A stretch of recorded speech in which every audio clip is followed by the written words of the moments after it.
விடை. அப்போ இறைவன் உள்ளே இருப்பவனா வெளியே இருப்பவனா அப்படின்னு கேட்டால் உள்ளேயும் வெளியேயும் இருப்பவன் அவன்தான்.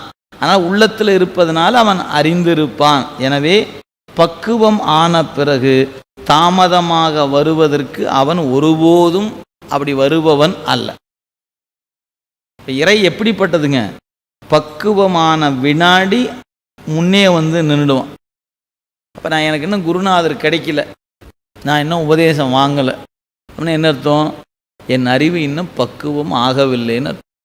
நீங்கள் சும்மா நிறைய படித்து வச்சுருக்கலாம், நீங்கள் ரொம்ப பணிவானவராக கூட இருக்கலாம், ஞானத்தை வாங்கி கொள்வதற்கான பக்குவம் வல்ல, அதனால் வல்ல குருநாதன். அது வந்தாதான் குரு கிடைப்பார். அந்த பக்குவம் வாராத பொழுது குரு கிடைக்க மாட்டார். நீங்கள் தலைகீழாக நின்னாலும் கிடைக்க மாட்டார்.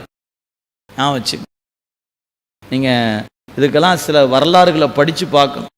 குருவை தேடிய மாணாக்கன் வரலாற்றை படித்து பார்த்தீங்கன்னா அதிசயமாக இருக்கும், வியப்பாக இருக்கும். சில வரலாறுகள் அதிர்ச்சியாக இருக்கும். அப்படியெல்லாம் குருவை தேடி இருக்கிறாங்க. குருநாதன் மாணாக்கனை தேடி சென்ற வரலாறு உண்டு. ரெண்டுமே இந்த மண்ணில் நடந்த வரலாறு. குருவை தேடியவரும் உண்டு, குரு தேடி சென்றதும் உண்டு. ரெண்டும் நடந்திருக்கிறது. அதனால் பக்குவம் வந்து விட்டால் சிவம் தாமதமின்றி முன்னே வந்து தோன்றும். இந்த செய்தியை சிவஞான போதம் படிக்கும்போது மெய்கண்டார் வேறு வகையாக சொல்லியிருப்பார். அது என்னங்கிறது அங்கே வரும்போது படிப்போம்.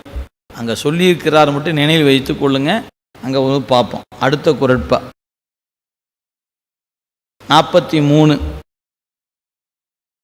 அருளா வகையால் அருள் புரிய வந்த பொருள். அருளா வகையால் அருள் புரிய வந்த பொருள் ஆர் அறிவார் புவி. அந்த குறட்பாவை பிரித்து படிச்சுக்கணும். பொருளார்னு படிச்சிடாதீங்க. அருளா வகையால் அருள் புரிய வந்த பொருளார் அறிவார் புவின்னு படிக்கக்கூடாது, பிரித்து படிச்சிடணும்.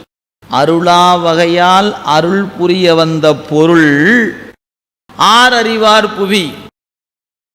இந்த பொருளார் என்பதை பொருள் கூட்டல் ஆர் அப்படின்னு பிரிச்சிடணும். பொருள் ஆர் அறிவார்